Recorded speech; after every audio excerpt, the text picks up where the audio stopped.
श्री स्वामी समर्थ। तुम्हा सर्वांचं माझ्या चॅनलमध्ये मनापासून स्वागत आहे। तर बघा 2025 मध्ये 13 मार्च रोजी आहे होळी आणि बघा होळीचा जो दिवस असतो तो अत्यंत महत्त्वपूर्ण दिवस मानला जातो। लक्ष्मी प्राप्तीसाठी हा दिवस अत्यंत शुभ असतो। या दिवशी पौर्णिमा असते, त्यामुळे पौर्णिमा तिथी जी आहे ते माता लक्ष्मीला आणि तसेच भगवान विष्णूला समर्पित असते। तर बघा काही ज्या वस्तू असतात आपल्या घरामध्ये ते लक्ष्मीकारक असतात आणि या ज्या वस्तू आहेत त्या अशा शुभ दिवसांवर ते पौर्णिमेला कोणालाही आपल्याला द्यायच्या नसतात। होळी पौर्णिमेला आपल्याला या वस्तू कोणालाही द्यायच्या नसतात। या वस्तू जर आपण दुसऱ्यांना दिल्या तर आपल्या घरातली लक्ष्मी जी आहे ती आपण स्वतः आपल्या हाताने दुसऱ्यांना देत असतात। यामुळे लक्षात घ्या, होळीच्या दिवशी या काही वस्तू ज्या आहेत ते 2-3 वस्तू आहेत त्या चुकूनही कोणाला देऊ नका। कोणी कितीही आग्रह करू द्या, तुमच्या घरातील व्यक्ती जरी असेल, तुमचे नातेवाईक जरी असतील तर ते तुम्हाला आग्रह करून ही वस्तू मागत असतील किंवा तुमचे शेजारी असतील, ओळखीचे असतील, मित्र मैत्रिणी असतील, कोणीही असेल, पण ती व्यक्ती आपल्या घरातली नसेल, म्हणजे एका घरात तुम्ही राहत नसाल, दुसऱ्या घरातल्या व्यक्तीने जर ही वस्तू तुम्हाला मागितली, मग तुमचे नातेवाईक असेल, शेजारी असतील, ओळखीचे असतील तर अजिबात बिलकुल ही वस्तू तुम्हाला द्यायची नाही। कारण या ज्या वस्तू आहेत त्या अत्यंत लक्ष्मीकारक आहेत। आपल्या हाताने जर आपण दिल्या होळीच्या दिवशी जे आहे ते पौर्णिमा असते आणि होळी पौर्णिमेला या गोष्टी दिल्या तर याचा खूप वाईट परिणाम आपल्या घरावरती होऊ शकतो आणि जे काही सुरळीत आपली कामं चाललेली आहेत त्या कामांमध्ये अनेक विघ्न येऊ शकतात। धनप्राप्ती होत असेल आणि जर या वस्तू तुम्ही दिल्या तर कदाचित तुम्हाला धनहानी सुद्धा होऊ शकते। तर या ज्या वस्तू आहेत या आपल्याला चुकूनही कोणाला द्यायच्या नाहीत।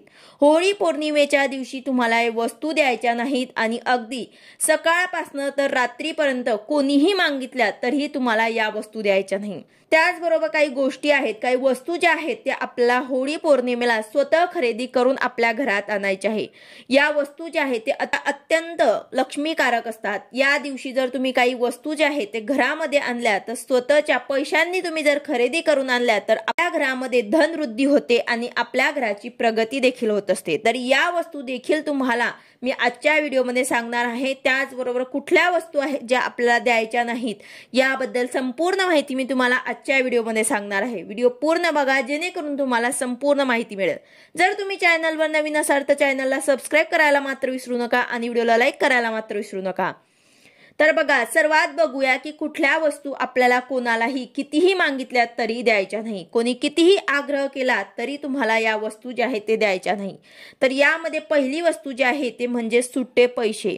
होळी पौर्णिमेच्या दिवशी सकाळी किंवा संध्याकाळी कोणी सुट्टे पैसे मागत असेल किंवा मग पैसे सुद्धा मागत असतील तर तुम्हाला द्यायचे नाही। शेजारी मागत असतील किंवा ओळखीचे नातेवाईक मागत असतील तरी सुद्धा तुम्हाला सुट्टे पैसे असो किंवा पैसे असो तुम्हाला द्यायचे नाही। सुट्टे पैसे द्या किंवा मग 100 रुपयाचे सुट्टे द्या असं जरी तुम्हाला तुमचे मैत्रिणी किंवा शेजारी किंवा ओळखीचे म्हणत असतील तरी सुद्धा तुम्हाला बिलकुल पैसे जे आहेत सुट्टे पैसे देऊ नका। कारण सुट्टे पैसे जे असतात ते लक्ष्मीकारक असतात। नाणे जे असतात ते यामध्ये माता लक्ष्मीचा वास असतो। माता लक्ष्मी यामध्ये वास करत असते आणि जेव्हा आपण असे पैसे जे आहेत ते पौर्णिमेच्या दिवशी जेव्हा दुसऱ्यांना देतो किंवा संध्याकाळच्या वेळेला दुसऱ्यांना देतो तेव्हा आपल्या घरातील लक्ष्मी आपण स्वतः दुसऱ्यांना देण्यासारखं असं होतं। तर यामुळे तुम्हाला लक्षात घ्या की कोणी कितीही जवळची व्यक्ती असू द्या, समजा ती सुट्टे पैसे मागत असेल आणि होळीच्या दिवशी जर तुम्हाला मागितले की सुट्टे पैसे द्या तर चुकूनही तुम्हाला द्यायचे नाही।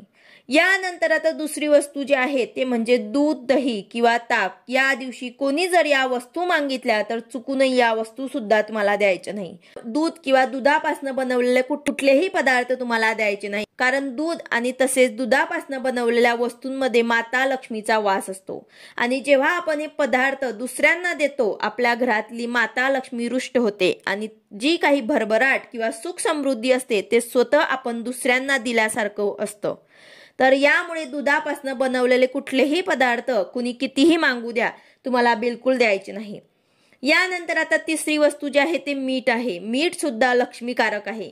मीठ दुसऱ्यांना देणं म्हणजेच आपल्या घरातली लक्ष्मी हे दुसऱ्यांना देण्यासारखं आहे। यानंतर आता झाडू, आपल्या घरातला झाडू सुद्धा म्हणजेच केरसुनी आपल्याला कोणालाही द्यायचं नाही। कोणी कितीही मागू द्या, कोणी असं म्हटलं की मी थोडं झाडून आणून देते तरी सुद्धा तुम्हाला द्यायचं नाही. तुमचा झाडू तुम्हाला द्यायचं नाही, लगेच आणून देते असं सुद्धा म्हटलं तरी सुद्धा देऊ नका. कारण झाडू जे आहे ते लक्ष्मीचं स्वरूप असतं. त्यासाठी कोणालाही चुकूनही तुम्हाला झाडू सुद्धा द्यायचं नाही. कारण असं केल्याने देखील आपल्या घरामध्ये आर्थिक तोटा येऊ शकतो, धनहानी होऊ शकते. त्यामुळे आपल्याला झाडू किंवा केरसुनी जे आहे ते आपल्याला कोणालाही द्यायचं नाही. यानंतर आता काही वस्तू ज्या आहेत ते होळी पौर्णिमेच्या दिवशी आपल्याला आणायच्या आहे. त्या अत्यंत भाग्यकारक आणि लक्ष्मीकारक असतात. तर त्यामध्ये पहिली वस्तू जी आहे ते हळद आहे. तुमच्या घरामध्ये हळद असली तरीही तुम्हाला थोडीशी का होईना हळद जी आहे ते होळी पौर्णिमेच्या दिवशी आवर्जून खरेदी करून आणायची आहे.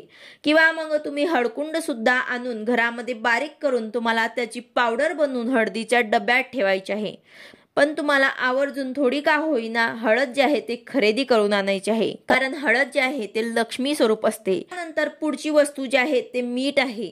या दिवशी तुम्ही खडे मीठ किंवा साधं मीठ जे आहे ते थोडंसं का होईना तुम्हाला खरेदी करून आणायचं आहे. 15-20 रुपयाचं छोटंसं पॅकेट जरी सुद्धा घेऊन आले तरी सुद्धा चालेल. मीठ जे आहे ते लक्ष्मीकारक आहे आणि पौर्णिमेच्या दिवशी होळीच्या दिवशी आवर्जून तुम्हाला मीठ जे आहे ते घरात आणायचं आहे. कारण या मिठाच्या रूपातूनच आपल्या घरात माता लक्ष्मी येत असते. माता लक्ष्मीचा वास आपल्या घरामध्ये राहतो. पुढची वस्तू जी आहे ते धने आहे. धन प्राप्तीसाठी, लक्ष्मी प्राप्तीसाठी धने हे अत्यंत महत्वाचे आहेत. आणि होळीच्या दिवशी आपल्याला अवश्य थोडे तरी धने जे आहे ते आपल्या घरामध्ये आणायचे आहे. या वस्तू ज्या आहेत ते अगदी 10 रुपयापासून सुद्धा तुम्हाला मिळून जातील. या वस्तूमधनं एक जरी वस्तू तुम्ही आणली तरी सुद्धा चालेल. कारण या वस्तू लक्ष्मीकारक आहे. होळीच्या दिवशी आवर्जून तुम्हाला या वस्तू घरामध्ये आणायच्या आहे. या वस्तू घरामध्ये आणल्यामुळे आपल्या घरामध्ये नक्की सुख समृद्धी बरकत राहते, भरभराट येते आणि माता लक्ष्मीचा अखंड वास आपल्या घरामध्ये राहतो. आता पुढची वस्तू जी आहे ती आहे मातीचा माठ. होळीच्या दिवशी तुम्हाला आवर्जून एक माठ आणायचा आहे आणि आपल्या किचन मध्ये उत्तर दिशेला तो भरून ठेवायचा आहे. तर अशा प्रकारे तुम्हाला आवर्जून एक माठ सुद्धा आणायचा आहे. तर या वस्तूंमधनं तुम्हाला जे जमेल ते तुम्हाला एक वस्तू जरी होळीच्या दिवशी आवर्जून आणायची आहे. आणि काही वस्तू ज्या आहेत ते तुम्हाला चुकूनही कोणालाही द्यायच्या नाही. व्हिडिओ आवडला असेल तर लाईक करा, शेअर करा, सबस्क्राईब करा. भेटूया अशाच नवीन व्हिडिओ सोबत. श्री स्वामी समर्थ.